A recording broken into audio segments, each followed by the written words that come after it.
Hey everyone, this is Eric Silvermoon, and this is Silvermoon Wednesdays.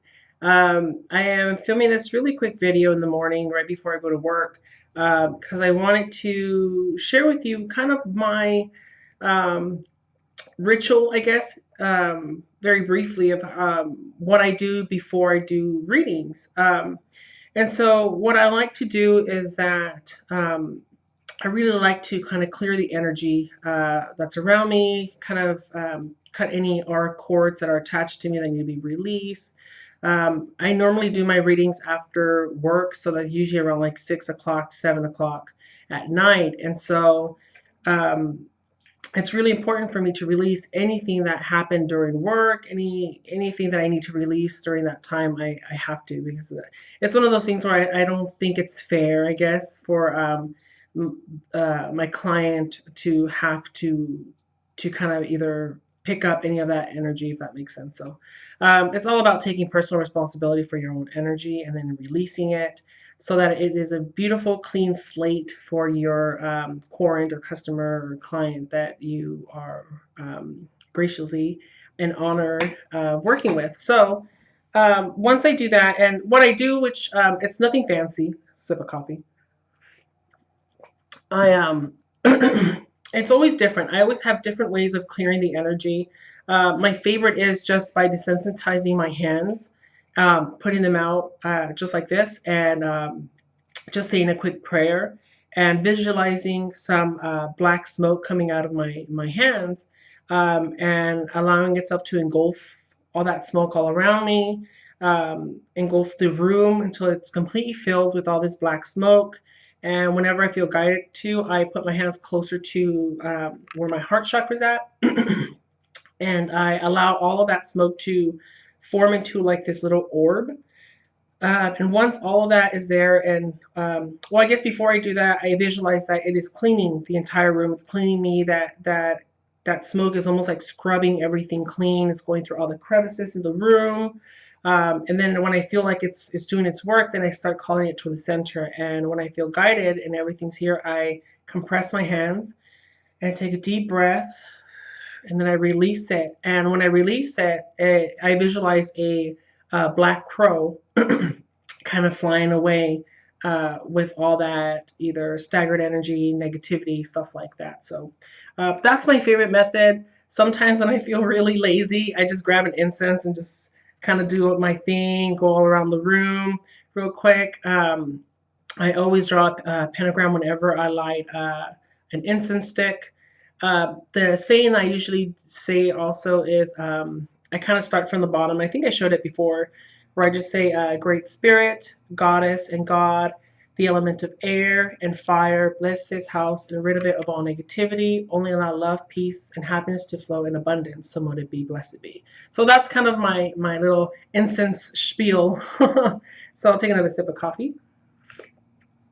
So I'm going to move the camera down so you kind of see just, it's not really like a setup or anything, but that way you could kind of have a little visual. So here is normally when I do my readings on this side of the desk. So I really like having a working candle. This is my reading candle. I do a blessing. I fill it with the appropriate herbs.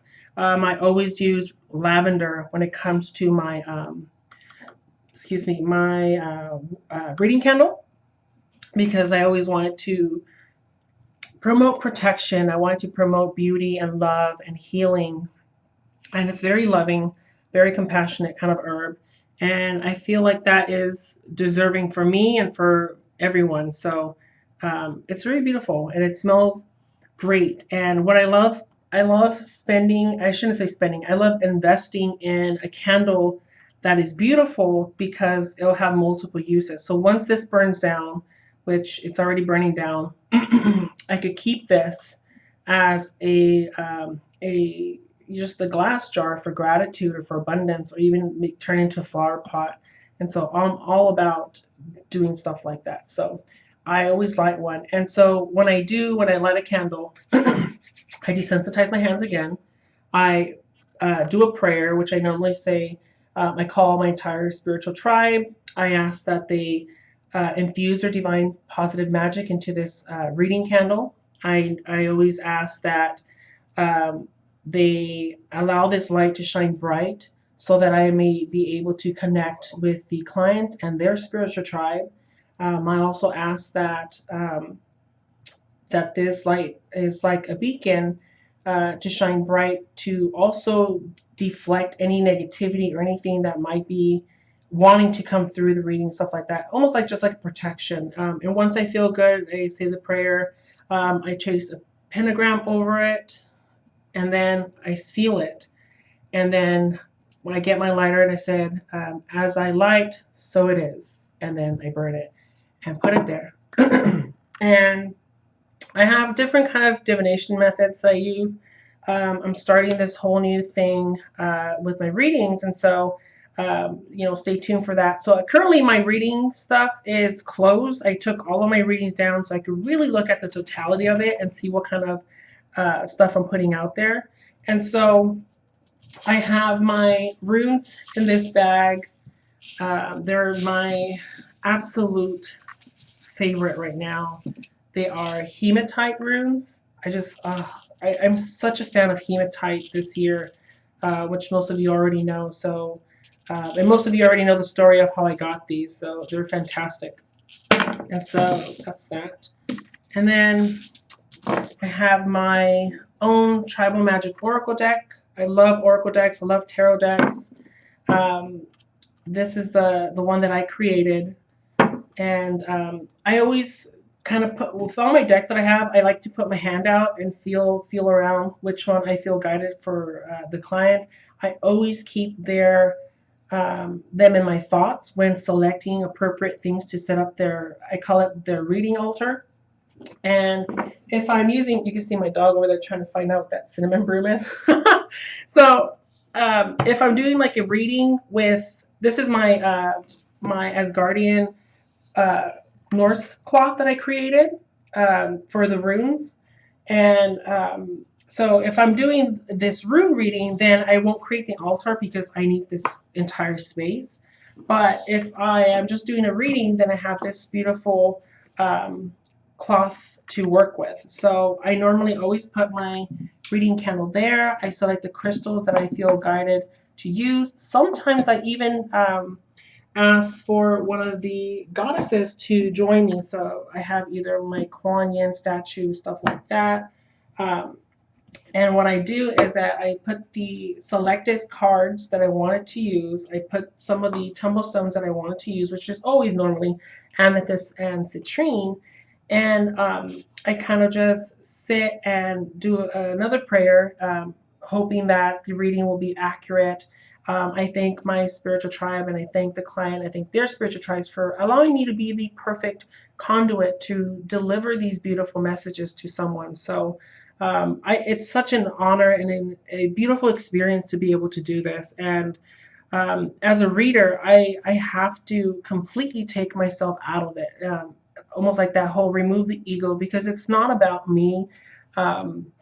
It's not about me at all. It's about the person. It's about that court that is expecting to receive some kind of guidance. And so in that sense, it's really important for me to take myself out of it and just do what I've been asked to do and to give the best customer service that I can, to be as authentically me and still in the process.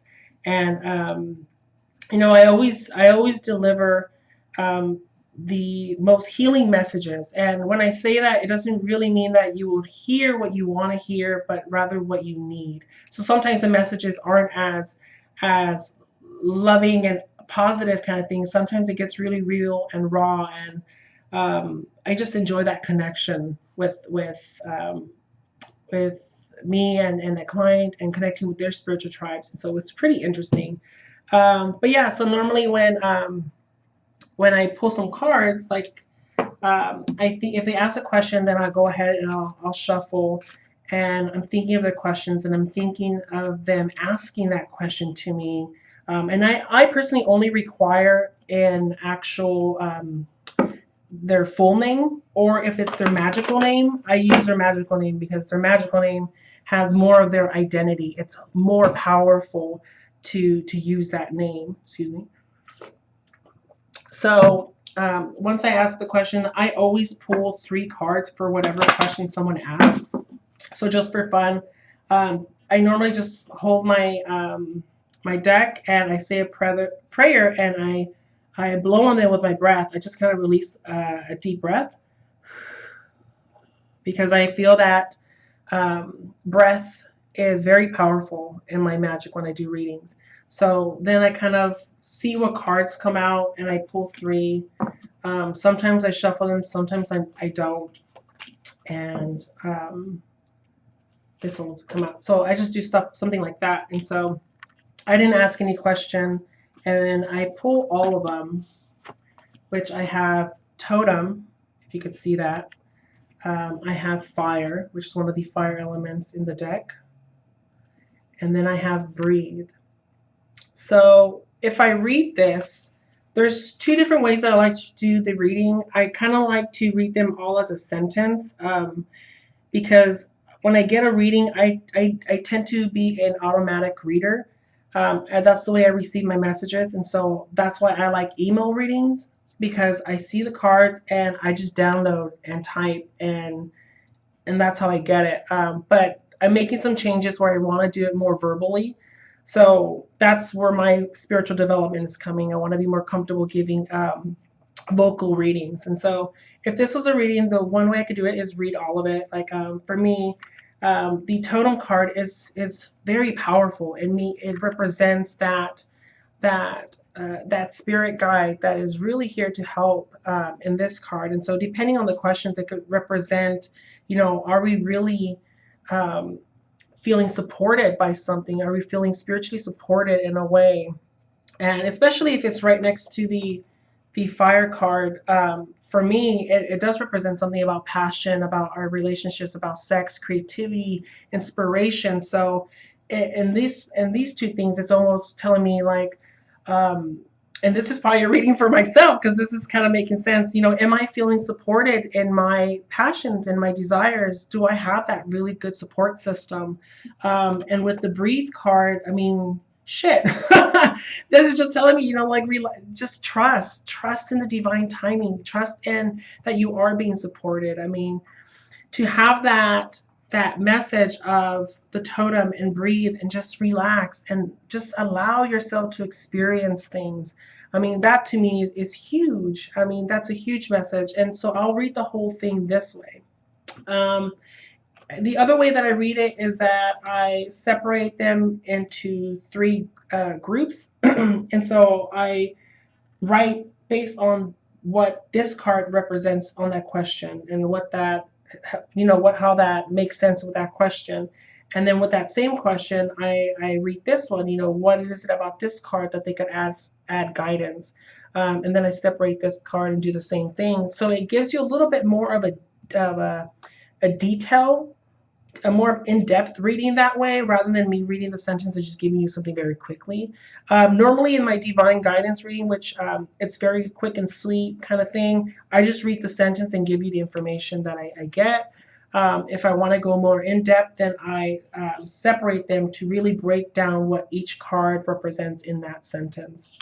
So that's kind of how I do my thing.